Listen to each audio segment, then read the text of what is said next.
ನಮಸ್ಕಾರ ವೀಕ್ಷಕರೇ, ಕನ್ನಡ ಮಾತೆ ಯೂಟ್ಯೂಬ್ ಚಾನಲ್ಗೆ ಸ್ವಾಗತ. ವೀಕ್ಷಕರೇ, ಏನಿದು ಜಿಡಿಪಿ?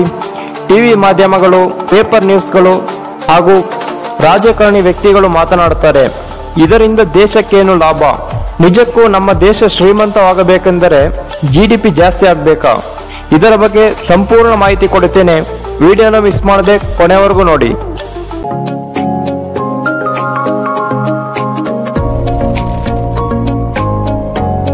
ವೀಕ್ಷಕರೇ, ಜಿಡಿಪಿ ಅಂದರೆ ಗ್ರಾಸ್ ಡೊಮೆಸ್ಟಿಕ್ ಪ್ರಾಡಕ್ಟ್ ಅಥವಾ ರಾಷ್ಟ್ರೀಯ ಉತ್ಪನ್ನ ಅಂತ ಕರೆಯಲಾಗುತ್ತೆ. ಒಂದು ದೇಶದ ಆರ್ಥಿಕ ವ್ಯವಸ್ಥೆಯನ್ನು ಅಳೆಯಲು ಬಳಸುವ ಮಾಪನವೇ ಈ ಜಿಡಿಪಿ ಆಗಿದೆ.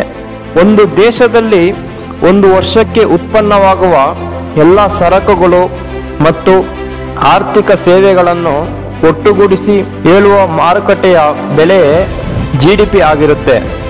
ಜಿಡಿಪಿ ಅಂದರೆ ಒಂದು ಸಂಖ್ಯೆ. ಇದು ದೇಶದಲ್ಲಿ ನಡೆಯುವ ಆರ್ಥಿಕ ಚಟುವಟಿಕೆಗಳನ್ನು ಬಿಂಬಿಸುತ್ತದೆ. ಈ ಜಿಡಿಪಿಯು ಮುಖ್ಯವಾಗಿ 3 ರೂಪದಲ್ಲಿ ಇರುತ್ತೆ.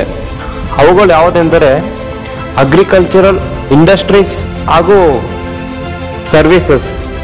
ಈ 3 ಕ್ಷೇತ್ರದಲ್ಲಿ ಉತ್ಪನ್ನ ಆಗಲಿ ಅಥವಾ ಕುಸಿತವೇ ಆಗಲಿ, ಇದರ ಆಧಾರದ ಮೇಲೆ ಜಿಡಿಪಿಯನ್ನು ಅಂದಾಜಿಸುತ್ತಾರೆ. ಜಿಡಿಪಿ ಅಂದರೆ ನಮ್ಮ ದೇಶದಲ್ಲಿ ನಡೆಯುವ ಎಲ್ಲ ಚಟುವಟಿಕೆಗಳ ಲೆಕ್ಕವಾಗಿರುತ್ತೆ.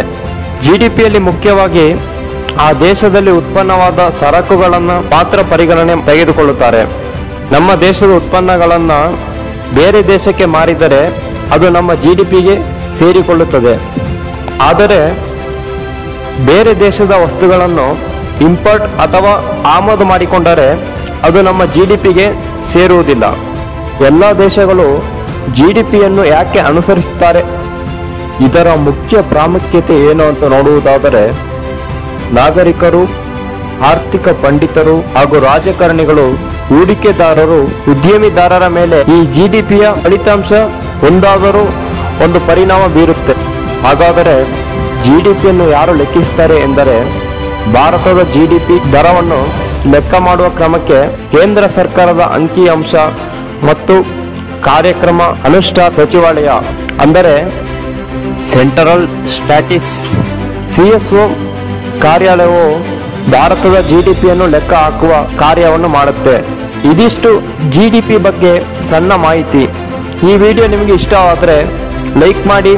ಇನ್ನಿತರ ಇಂಟ್ರೆಸ್ಟಿಂಗ್ ವಿಡಿಯೋಗಳಿಗಾಗಿ ನಮ್ಮ ಕನ್ನಡ ಮಾತೆ ಯೂಟ್ಯೂಬ್ ಚಾನಲ್ನ ಸಬ್ಸ್ಕ್ರೈಬ್ ಮಾಡ್ಕೊಳ್ಳಿ ಹಾಗೂ ಪಕ್ಕದಲ್ಲೇ ಕಾಣುವ ಬೆಲ್ ಬಟನ್ ಕ್ಲಿಕ್ ಮಾಡಿ.